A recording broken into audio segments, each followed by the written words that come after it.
Yes, so my people, some shocking things are about to happen in Nigeria.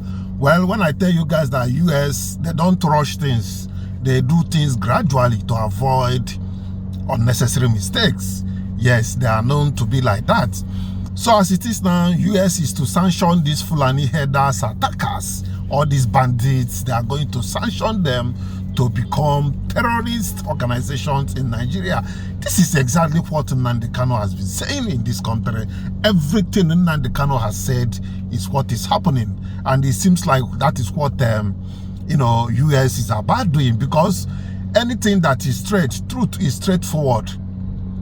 Anywhere you go, you stay like that. So if another person says the same truth, it is not because the first person is getting influenced or the second person. No, it's because it is the truth, and that is why it is like that. We start what's trending today with an exclusive story that we're breaking here on Arise News. As U.S. Congressmen Riley Moore and Chris Smith have proposed the Nigeria Religious Freedom and Accountability Act of 2026, recommending targeted sanctions, asset freezes, and visa bans against former presidential candidate Rabiu Musa Kwankwaso, the Mieti Allah Cattle Breeders Association, Mieti Allah Kautal Hore, and what they describe as Fulani ethnic nomad militia. The bill alleges that the named individuals and groups are responsible for severe religious... ...is one of the most shocking developments of 2026. A top commander of the notorious bandit kingpin Bello Turji, a man who has terrorized the Northwest for years, has been arrested right here in the North Central in Kwara State. But he wasn't caught in a shootout. He wasn't caught riding a motorcycle with a gun. He was caught disguised as a dirty, wandering madman trying to slip past security checkpoints unnoticed.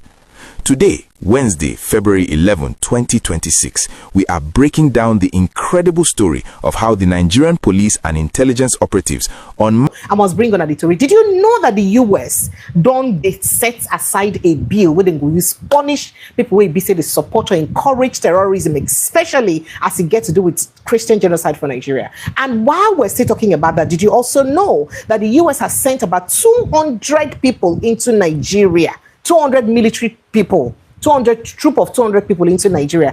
But one of the most scariest things for inside the matter, now the fact that they call out Kwankwaso name as one of the people where be say then go sanction Kwankwaso. Now people say, why Kwankwaso? I mean, not be him where be say nine bring out this. People know about Yerima and all that, so he be say those days that them bring out and that them start the tell shows. Terrorists also turn madmen to access communities. Wow, terrorists they now turn to mad people to access communities, and this na part of what they're not talking about, as in don't get bandits with they like saying be beggar, but now actually bandit terrorists. Now be people be watchful, be very careful, and be very vigilant. That's just what I have to say. So many things are going to happen within these few days, and let's watch out and see. So we are going to start with this.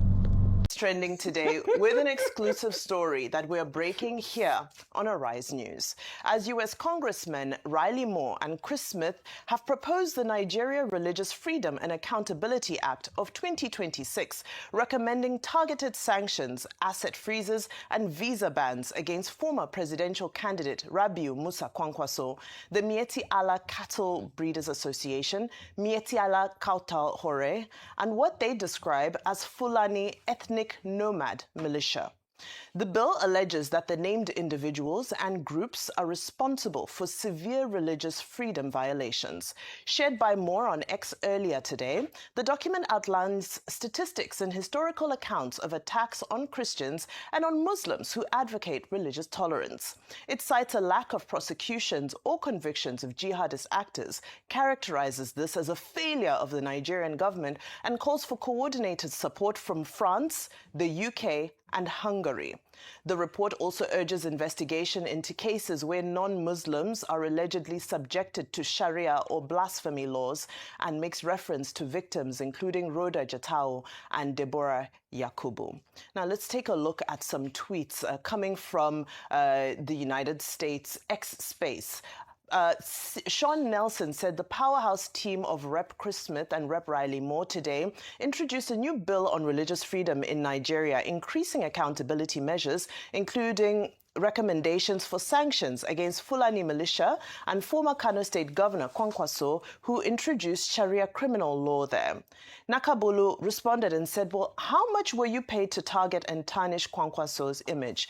Zamfara State introduced Sharia first in Nigeria as part of their right because it's in the constitution of Nigeria. Christians are safer in Kano State than virtually Christian-dominated states in Nigeria. Well, of course, what we do know is that the first governor to introduce and implement Sharia law was Governor Ahmed Sani Yerima of Zamfara State in January of 2000, with other states following after that. Well, could this be a case of mistaken identity? Although we know that the bill itself, the proposed bill itself, doesn't make reference to Kwankwaso implementing Sharia law, but the commentary around it alludes to that. So it's a very huge development because there have been several threats about naming people and outing people. And I think, I'm not sure whether people would be surprised that the first name on that list would belong to Senator Rabiu Musa Kwankwaso. Dr. Abati, I'll come to you. Oh, okay. Well, I mean, the United States has been interested under President Trump, either in his first term or now the second term, in religious persecution in Nigeria. Ditto, the Department of State of the United States, also the Department of Justice, and also now you have the African Command being involved, with President Donald Trump carrying the flag and saying there is religious persecution in Nigeria. The federal government of Nigeria has made considerable effort in that direction to say that Nigeria is a secular country and that whereas there is insecurity in the country, there is no such thing as religious persecution. But so that's the background. And now, over the years, Nigerians have been saying, name the persons. Before now, there was an attempt, I think, by the United States and also the United Arab Emirates to say that there are certain Nigerians in government and out of government who are funding terrorism.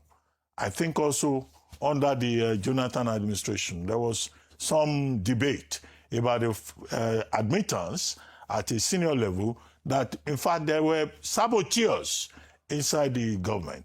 Now we have reached an interesting point whereby the United States House of Reps, Representative Chris Smith, I think he's 73 years old, the two oldest persons in the House of Reps in the U.S., he's been there since 1978, representing the 14th District of New Jersey.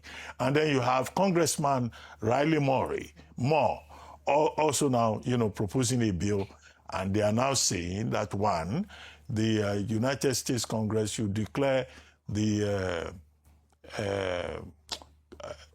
Katauri, Mieti ala Katauri, should declare it a terrorist organization, and also Mieti ala itself, which is the principal, home body, should be declared. And then they have now, in that contest, named certain persons, and it is the name of Senator, former Governor Dr. Rabiu Musa Kwankwaso, flag bearer in the last general elections of the NMPP that has been mentioned. And then Makban, there's a group called Makban. Fulani ethnic nomads have also been named. Well, this matter has to go before the Congress, and they've indicated penalties that such persons will be declared as terrorists. Such persons will not be allowed to go anywhere near the United States of America. So it's a developing story. The matter will still go to Congress. It will be debated. But what you can say is that with the involvement of both Congressman Chris Smith and Riley Moore, this may be an outcome of the various visitations to Nigeria and the interactions with the Nigerian authorities. But we on our own at this table cannot reach a conclusion and say, oh, these persons, these groups, have been so properly identified. So there will be also negotiations, discussions at the binational level. Absolutely. Ayo, your take on this Okay, so very this is a important story. huge story. And it's come up from, there's a journey towards this point. Starting off, of course, very significantly, amongst the other things that have happened, that post, that infamous post by President Donald Trump, which then triggered a chain of reaction.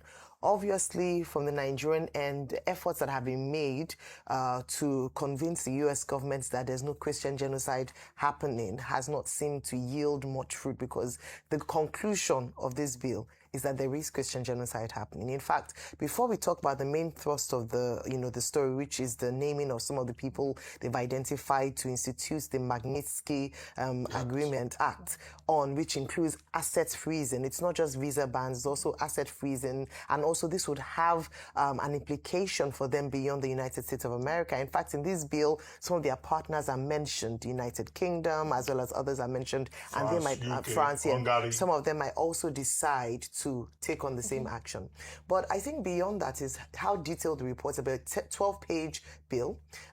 The preamble was to give details to the extent of the investigation that they did, including the congressional hearing, the fact that both Christian and moderate Muslims have been killed, the fact that some of them who opposed these things were targeted, were kidnapped, and were killed. So a lot of detail in the work that they did, and then the conclusion around what ought to be done, including the naming of these people. You know, all through this journey, let me call it that, what I've been insistent on is that I wish that Nigeria took the lead on this, because it is quite sad that we're now referring to or depending on the United States to tell us what is happening in our country and what ought to be done. I want to almost say the audacity of one sovereign to interfere in the, in fact, what they've cited as an example is that it's a threat to U.S. national security, and that's why they've taken an interest in this matter. But it should be more of an interest for Nigerians. But I think we can't even begin to decide whether or not there's Christian genocide in the first place before we decide to begin to take action in that regard. So that's my first point. The second point then I would then talk about would be what would be the implication of this naming of these individuals, of these people. I agree with Dr. Bati not to jump the gun, because I would like to understand the reasoning behind, because they didn't actually give a clear reason why he in particular was identified. And I'm glad that you drew in the Sharia law, because they mentioned it in this bill, that the Sharia law, blasphemy law was,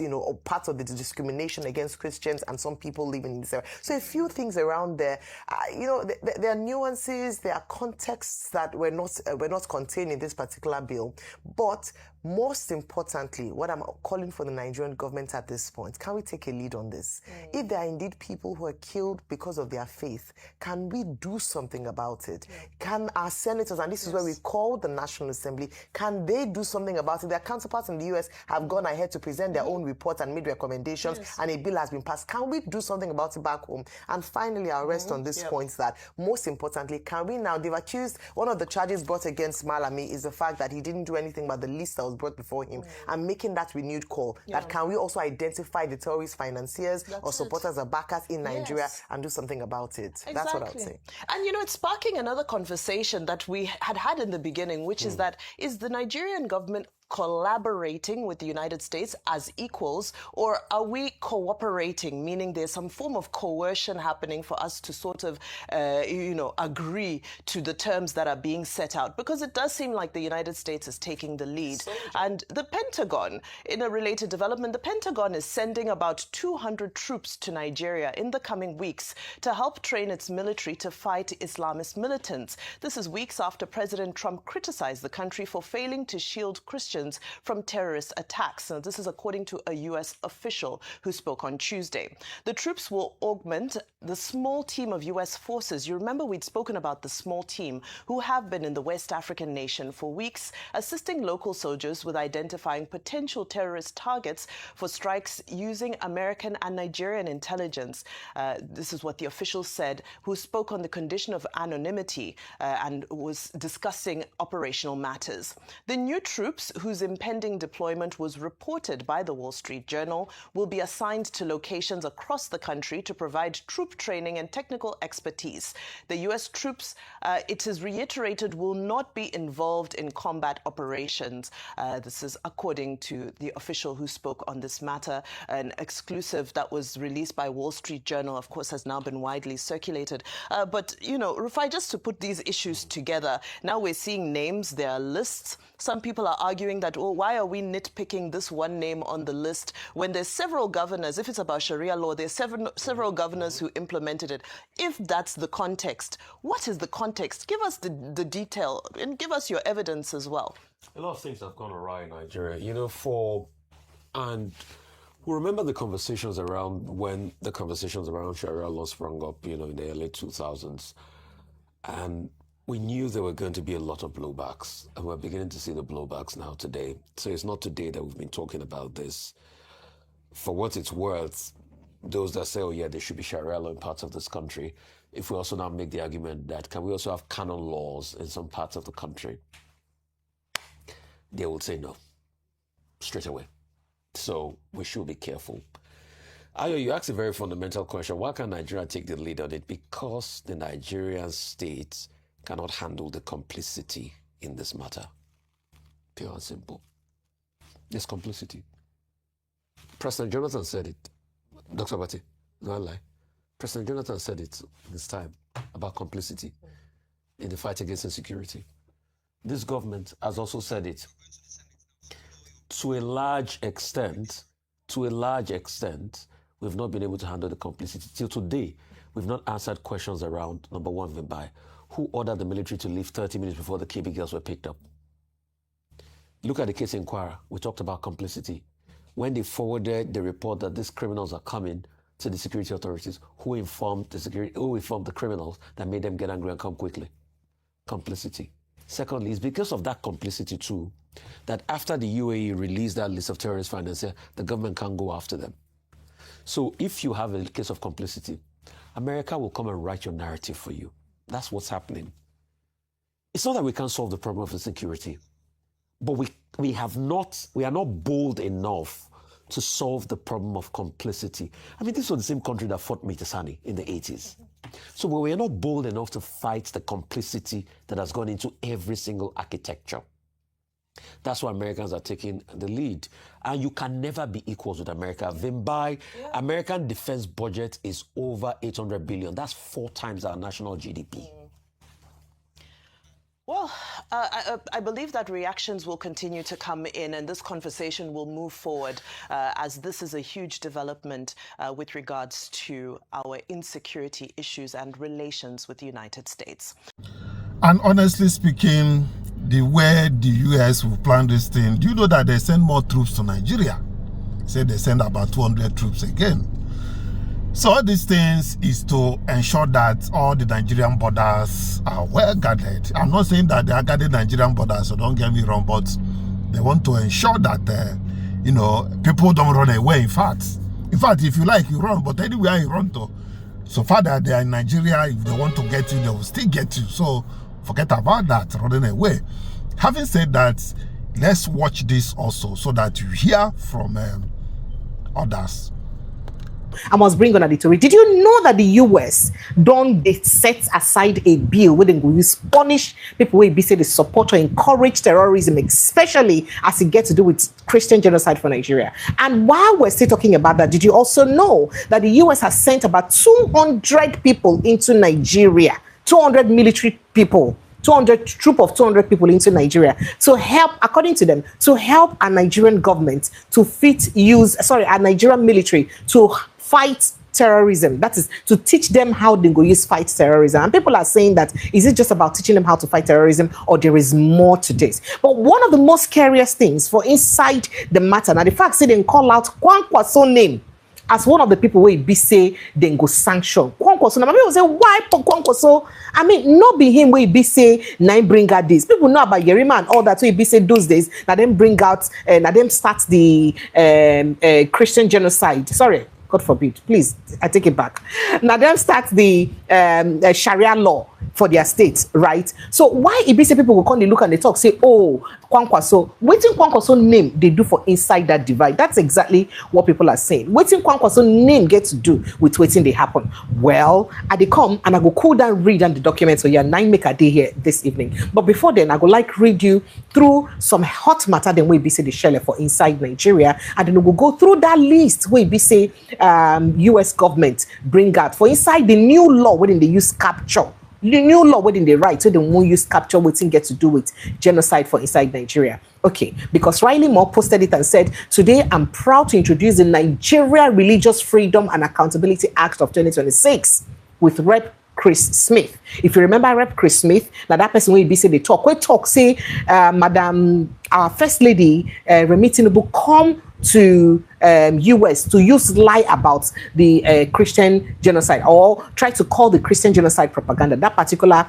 rep member, Nahim they involved. And it was a very serious conversation. In fact, they say part of waiting they be said in the sanction, waiting they won't do, now to prescribe Mieti Allah, cattle breeders, they go also prescribe Fulani group. And people are saying, is that not discrimination against an ethnic group in Nigeria? And then they now call the name of Kwankwaso. I'm coming on. Let me just give you headlines of other conversations. We'll get right back to it. US moves to sanction Kwankwaso others over religious freedom violations in Nigeria. And then US Congress proposes visa ban, asset freeze against Kwankwaso, Miyetu Allah Fulani groups for promoting massacre of Christians in Nigeria. For promoting massacre of Christians in Nigeria. I'll get back to this and break it down, but let me take you through quickly to, two other headlines of things really happen. We'll come back to this. So please walk with me on this very quickly. Bandits gunned down 2 police inspectors, 4 civilians in Benue State. 2 police inspectors, 4 civilians for inside Benue State. Tell me. Oh dear. Then 9 victims still in captivity after payment of 40 million naira ransom by Kwara community. Kwara community said they pay 40 million naira ransom. They still get 9 people for inside captivity. And then bandits disguised as beggar arrested in Kwara as intel shows terrorists also turn madmen to access communities. Wow, terrorists did now turn to mad people to access communities. And this, now part of what they're not talking about, as in don't get bandits with daylight saying be beggar. But now actually bandit terrorists, now be people be watchful, be very careful and be very vigilant. That's just what I have to say. Several killed as terrorists launch fresh attack on Tiv community in Taraba State. Okay, all right then. And then moving on to other conversations, bandits are still on terrorism. We did hear that bandits did what again? Okay, well, 2 arrested for allegedly killing elder brother in Imo State. And then moving on, troops intercept ISWAP terrorists in Yobe. They intercept ISWAP terrorists in Yobe. 72 hours ultimatum. Amasiri residents flee community, urge Ebonyi government to unravel cause of attack.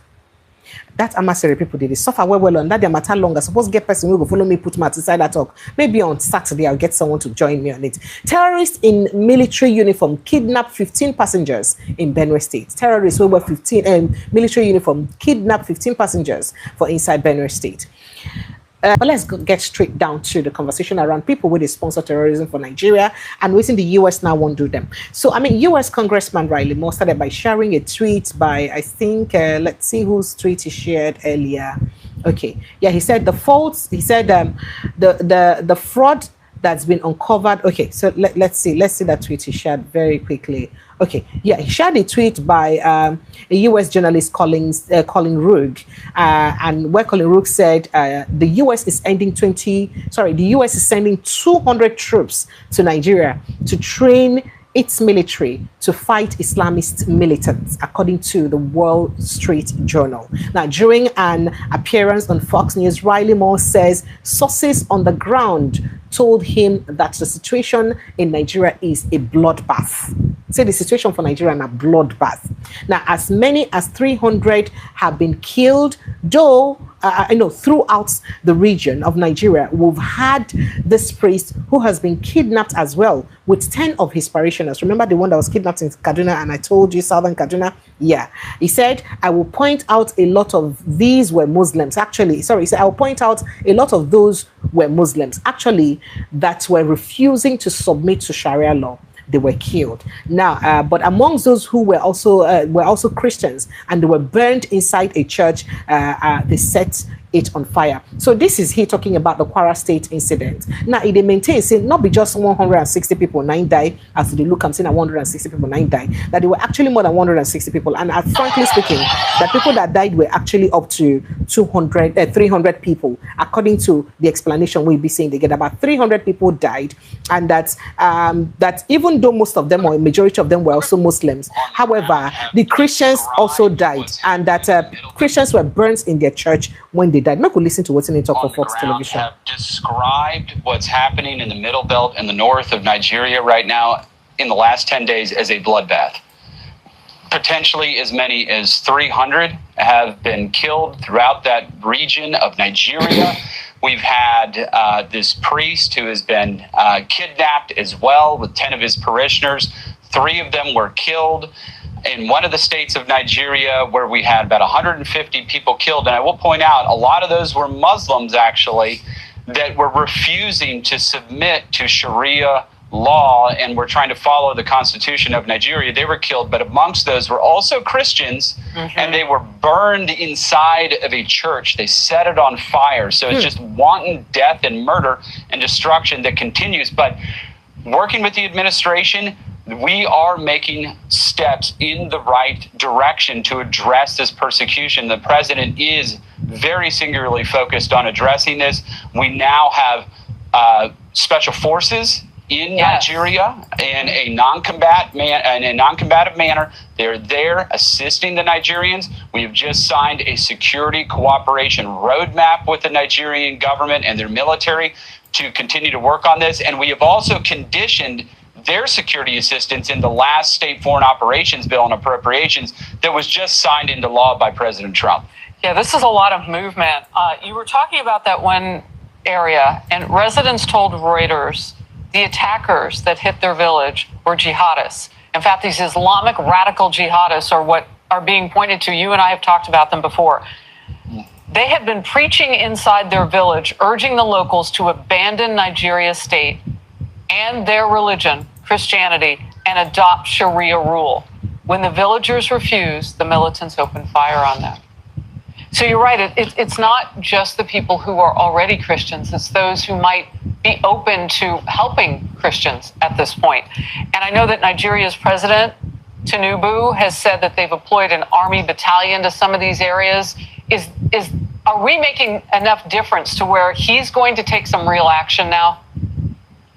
Yes, but one of those actions that he needs to take, and he has said, he stated this publicly just recent, when he was prior to being president, was in the Senate, or governor rather, is that he wanted to see a federalized police force, which is absolutely something that has to happen. Each state has to have the ability to secure their own people. Right now, you just have the police force in Abuja. It's a national police force. We need to arm the different police forces of the states throughout Nigeria to be able to protect the Christians that are being martyred throughout this country and provide security in a country that is facing massive insecurity challenges because of this centralized control right now that's been taking place.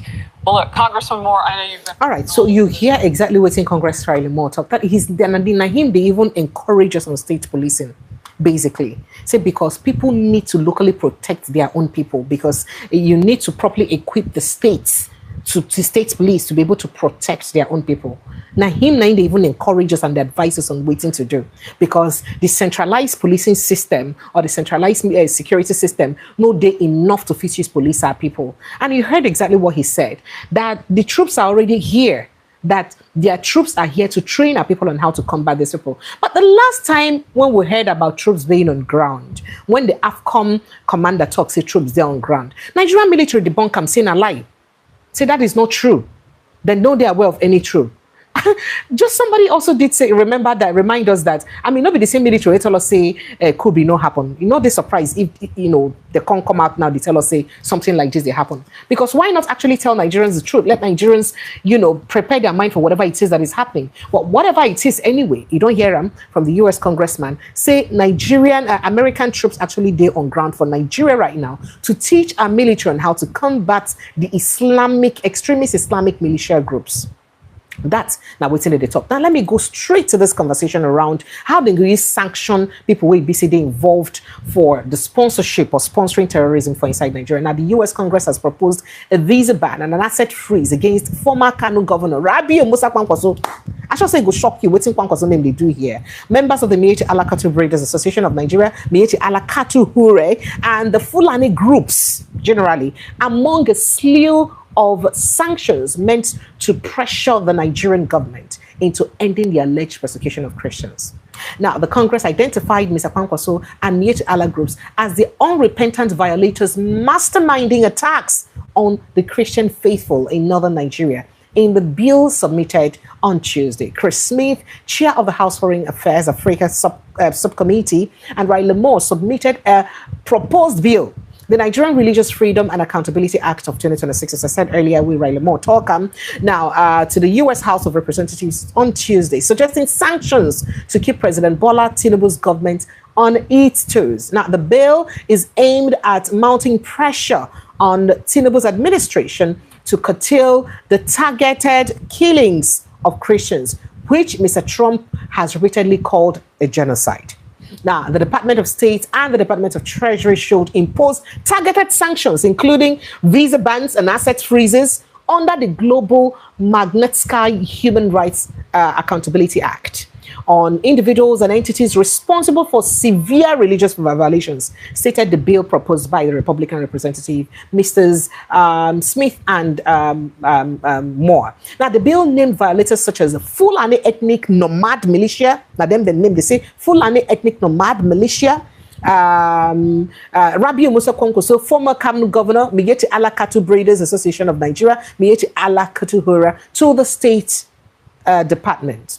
Now, the bill chronicled incidents of religious violations, citing the Plateau massacre in October 2025 and the death sentence on Sunday Jackson, a farmer who spent decades in prison and was on death row for what? For killing a Fulani header who would have killed him in his own farm.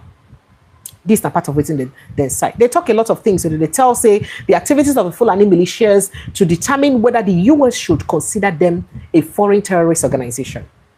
So the congressman further called on the State Department to investigate sponsors of the Fulani militias and hold them accountable. So you know, and for this one where they mention Ogarabi Musa Kwankwaso, because people they look and say, oh, one of the reasons we make the mention and because of say they say, oh, he be one of those where he be say, he be the first person. Now under administration as governor of Kaduna State, it's Kano State. Now he be say they start the implementation or introduction of Sharia law. And the US they talk say as a secular state, Nigeria doesn't have any business with Sharia law. They don't even know, say, Sharia, Islam, and all those things. They mentioned in our constitution, Grand Hadi, they mentioned in our constitution, and nothing like Christianity they mentioned in our constitution. Little do they even know that other religion, not even they captured for inside our constitution, even traditional worshippers. No, they captured for inside our constitution. But things that represent Islamic constitution, they captured. I mean, just the other day, we're talking about our Nigerian banking system saying that they want to adopt Islamic banking system for inside Nigeria, want to incorporate this into the Nigerian, financial system.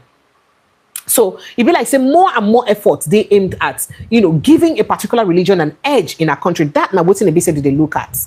That now what's in the BC did they look at? Now, with this one, where they happen, now, I don't know how President Bola Tinubu is going to tackle this, especially with the northern elites, because obviously the northern group don't go they happy about them at all. In fact, you see the northern group don't already call, say, they come out Tinubu because of say why? Say in why they call, say, they scatter notes. With what she talk about the Christmas Day bombing, that it was a welcome development, that we're expecting more of it. So you want me to kill our people? That now waiting to be said, then that's the way they're interpreting the conversation. Now, Riley Moore posted and said, today I am proud to introduce the Nigerian Religious Freedom and Accountability Act of 2026 with Red Chris Smith. That the U.S. is a Christian nation, and as such, we must stand with persecuted Christians around the world. Our legislation will build upon the momentum of President Donald Trump's designating Nigeria as a country of particular concern, and the recent U.S.-Nigeria Security Framework Agreement. Now, you can't talk about the bill. It's well articulated, very bogus. The House representative introduced the bill Tuesday.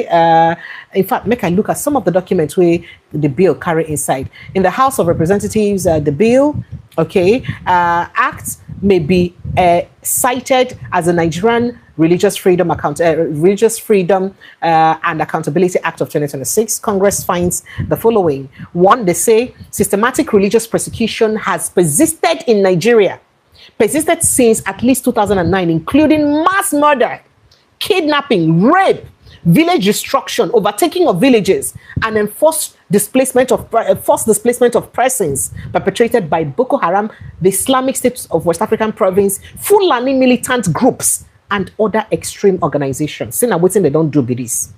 They mentioned quite a lot of other things. 125,000 Christians have been martyred between 2009 and 2025, and more than 19,000 Christian churches attacked and destroyed. They mentioned a lot, including the massacres that happened for Plateau State, Borno States, the Chibok areas. They mentioned a lot of other issues. A lot of things were inside the bill. The bill, they're very, very, detailed. And they say, in fact, they go a long way. And then they started mentioning names of people where they likely culpable for, doing this kind of thing. Requirements that maybe say they seize their properties, even negotiate with the international partners, including the UK, the UK, France, and European countries generally, to also put out this punishment. So they won't give out to these people. And they ask for punishment for more of the sponsors, where their names not mentioned here now. For those where they sponsor terrorism, to be punished across the world. Say they go use the US go utilize their global, partnership to punish these people then with the fund terrorism or finance terrorism for inside the country. This now wasn't the basic will cause a lot of problems, especially as 2007 election they come, 2027 election they come up, because it did a lot of people where be say fee no like the idea of what's in they happen and where it be say fee touch. Now remember, say what's it make it be say then one of the things we be say the DSS talk when they put hold Oga Malami down and they accuse them for sponsoring terrorism. Now say in hold the list of people where it be say now terrorism financiers where UAE give them, plus including the ones where be say Oga Ali Kefi release, and he did not do anything about it. So now is this a good time now for President Bola Ahmed Tinubu to start naming and shaming those who they sponsor terrorism for inside Nigeria? Because it is very important. I mean, the US now want help us begin fight our fights. Is it not a good time for our Nigerian government to start naming those people? In fact, release the list of those people we be say the United Arab Emirates give to us. What is even the secret about? If it be seen for the purpose of national security, for us to do away with these people, why keep this name secret? Is it time for Nigerian government to, with all sincerity and with sincerity of purpose now, begin to fight the people with sponsor terrorism? And to make sure, say, you name and shame them so that it go fit serve as a deterrent for others so you be saying won't go into them. For those who also be sympathetic towards this terrorism, is it also a good time to begin to hold them accountable? Yes, my people, we are back from that video, and let me tell you, US, I know, can never disappoint. They can never disappoint us. Yes.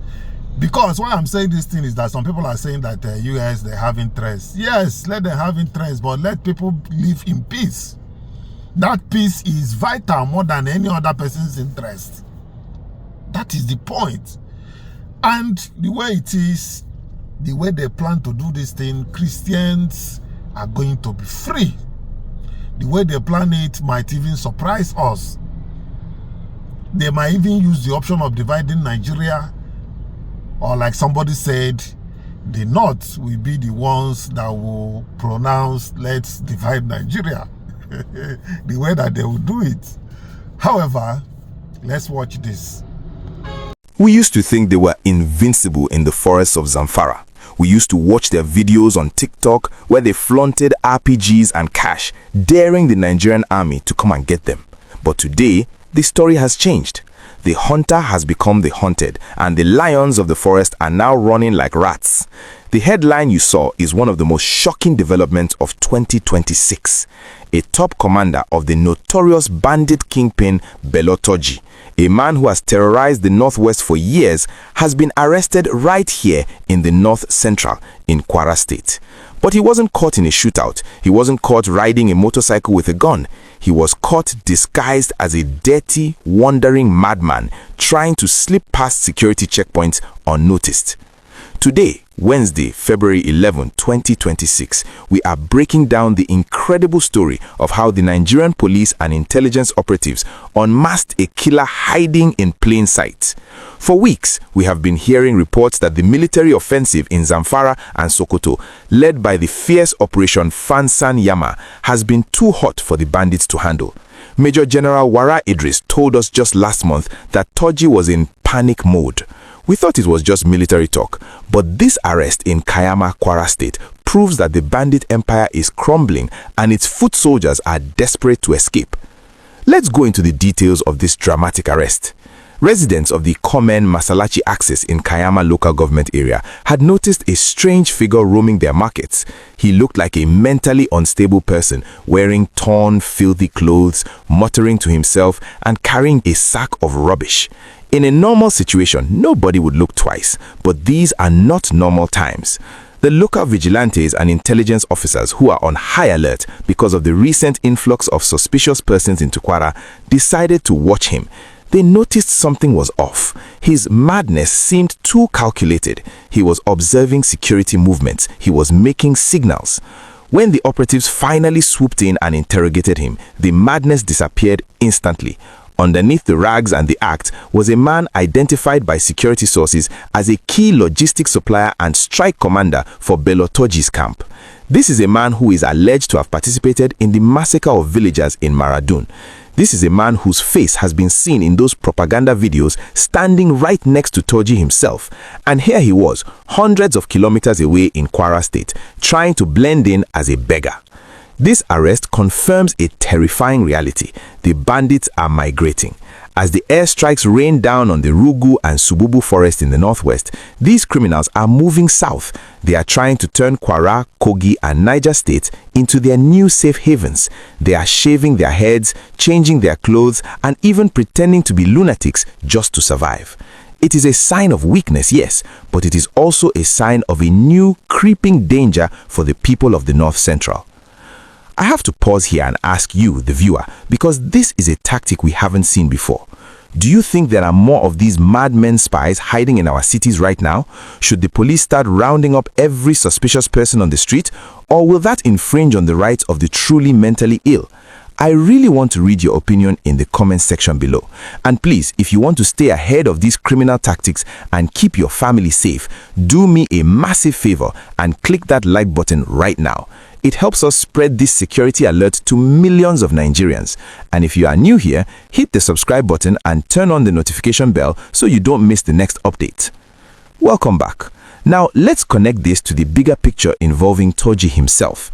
This arrest comes just days after the Force Intelligence Department, FIDIRT, captured two other notorious kingpins in the same Kwara axis, Abubakar Usman alias Sidi and Shehu Muhammadu alias Gide. Sidi was the one we all saw in that viral video flaunting millions of naira. The fact that Toji's money man and now his madman spy have both been caught in Kwara proves that Toji is trying to set up a new base of operations here. He is trying to franchise his terror because his home base is on fire. The confessions from these suspects are reportedly explosive. They are telling the police that Toji is paranoid. He no longer sleeps in the same place for 2 nights. He doesn't trust his own phone. He is sending his boys out in waves to find new routes because the Super Tucano jets are making life in Zamfara impossible. The military strategy of choking the forest is working. The bandits are running out of food, they are running out of ammo, and now they are running out of sanity. But we must give credit to the intelligence gathering. The arrest of a man disguised as a lunatic requires patience. It requires the community working hand in hand with the police. It shows that the See Something, Say Something campaign is actually yielding results. If the people of Kayama had just ignored that madman, he might have coordinated an attack that would have killed dozens. Instead, he is in handcuffs, singing like a bird to the DSS. There is also a warning here for the governors of the North Central states, Kwara, Kogi, Niger, and Nasarawa, you are now the front line.